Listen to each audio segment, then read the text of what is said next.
Ever catch yourself, like, scrolling through social media and you just think, how did we even get here? Yeah. Well, get ready for some fascinating answers because today's deep dive takes us straight to the source of what makes us human, Okay. our ability to communicate. Right.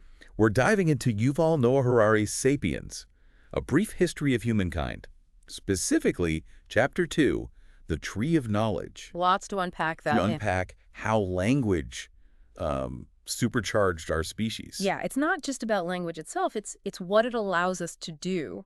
Imagine, believe, and build together. Amazing stuff. So let's rewind the clock, like 70,000 years. Okay. We've got our ancestors, Homo sapiens, sharing the planet with other human species like Neanderthals. Right. Then boom, something happens that sets us on a different path. And it wasn't about bigger brains because Neanderthals actually had us beat there. It was a cognitive leap forward. A rewiring of our brains, really. Suddenly, Homo sapiens could process information in a new way, leading to incredible innovation. We see it in their ability to navigate to Australia. Right. No small feat back then. No.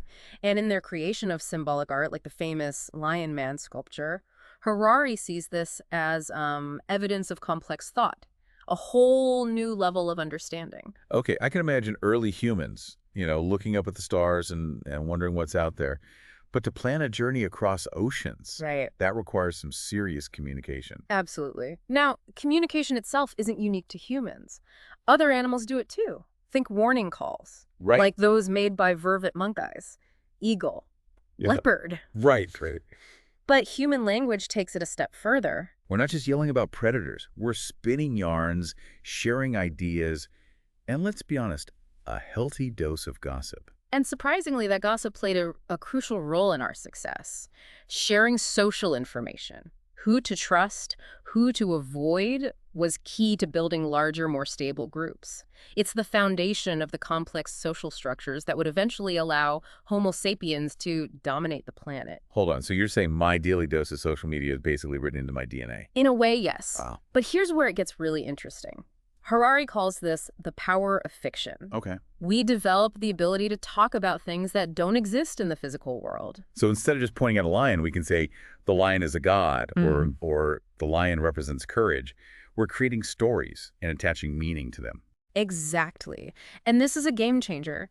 You can't convince a chimpanzee to hand over a banana with the promise of infinite bananas in chimp heaven. Right. But we, on the other hand, are driven by these shared beliefs, these imagined realities. This ability to believe in something bigger than ourselves is what allowed us to move beyond small groups and form complex societies. It's like our brains went from me, Tarzan, you, Jane, to writing the complete works of Shakespeare. Precisely. Think about a concept like Peugeot, the car company. Right. It's more than just metal and engines. It's a legal entity, Yeah. something that exists only because we've collectively agreed to believe in it. Wow. Harari calls this a limited liability company, and it's one example of how these shared fictions shape our world. Okay, let's unpack this. We take it for granted, but the idea that a company can exist as a separate legal entity is wild. Yeah. It's like those ancient rituals and beliefs Harari talks about. We've essentially swapped out tribal spirits for corporations, nations, and human rights. Same underlying principle, though, the power of shared stories. So instead of relying solely on like physical strength or even brain size, we've got this ability to weave these complex narratives, these shared beliefs that allow us to cooperate on a massive scale. It's like our superpower. Absolutely. And this is where we see Homo sapiens pulling ahead in the evolutionary race. Okay. Harari uses the example of hunting techniques to illustrate this. Neanderthals, as strong as they were, tended to hunt alone or in small groups. Makes sense. You try coordinating a hunting strategy with a Neanderthal who only speaks in grunts. Right. But Homo sapiens, with their sophisticated language, could plan these elaborate hunts. Right. Harari talks about herding wild horses into gorges. That requires a whole different level of coordination and communication. Wow. Outsmarting and outmaneuvering the competition. Yeah. So it's not just about raw intelligence. It's about social intelligence. Right. The ability to work together, even with strangers, towards a common goal. Exactly. And this is what allowed Homo sapiens to thrive and spread across the globe. It's also where Harari gets into this fascinating relationship between biology and history. Okay, let's break that down. It seems kind of obvious, like Biology dictates what we are, and history is what we do with it, right? On the surface, sure, but Harari argues that we often focus too much on the biological side of things, like trying to understand the World Cup by only looking at the field and ignoring the players and the strategies of the game. So our biology, our DNA, that's the field. Mm. But the really interesting stuff, the big plays, the upsets, the victories, that's all driven by our stories, our culture, our history. Exactly. And here's the kicker. Those stories can change.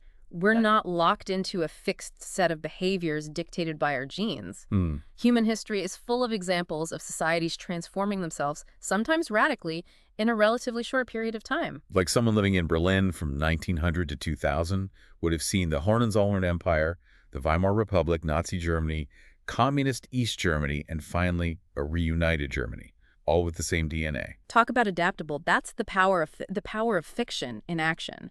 Our ability to believe in things that don't physically exist, to reshape our worldviews, is what allows us to evolve culturally at a pace unmatched in the natural world.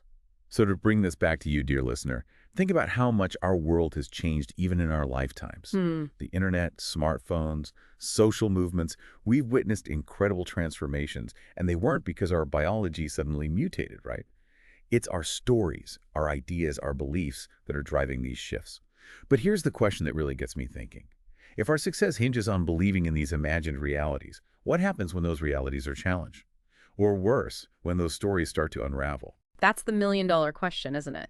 And this is where understanding the power of narratives becomes not just interesting, but essential.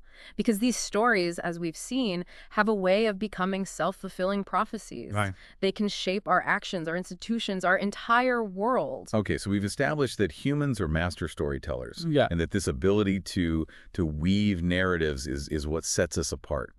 But it's not just about telling any old story, right? It's about the impact those stories have, the way they shape our actions, our societies, our entire world. It's both empowering and a bit daunting, wouldn't you say, to realize that so much of what we consider reality is built on these shared fictions. Right. Harari doesn't give us easy answers. He simply presents us with this extraordinary capacity and challenges us to think about its implications. Which is kind of the point of a deep dive, right? To grapple with these big, complex ideas. So if we accept that the stories we tell ourselves have this incredible power, where do we go from here? Well, for one, it means understanding that those stories can change. History is full of examples of societies transforming themselves based on new ideas, new ways of seeing the world. Think about the shift from a geocentric to a heliocentric view of the universe. Right. A completely different story about our place in the cosmos, or the dismantling of monarchies in favor of democratic republics. A whole new narrative about power and governance. Okay, so we're not locked into a single fixed story forever. Yeah. But if those stories are so powerful, how do we ensure we're telling the right ones? Yeah. Especially in a world facing like challenges, climate change, political polarization, rapid technological advancements. It feels like we need new stories just to navigate it all. Precisely. The stories that served us well in the past may not be the ones we need for the future. We need narratives that promote cooperation, empathy, and a sustainable relationship with our planet. And that's where you, the listener, come in. Wait, what do I have to do with all this? I'm not exactly a world leader or a best-selling author. But you are a storyteller in your own way. Through your conversations, your actions, the choices you make every day, you're contributing to the collective narrative. Are you sharing stories of hope and resilience? Are you challenging outdated beliefs and harmful stereotypes? Are you using your voice to amplify the stories that need to be heard? Wow. I never thought of it like that. It's both empowering and a lot of responsibility. As with any great power, right? Yes.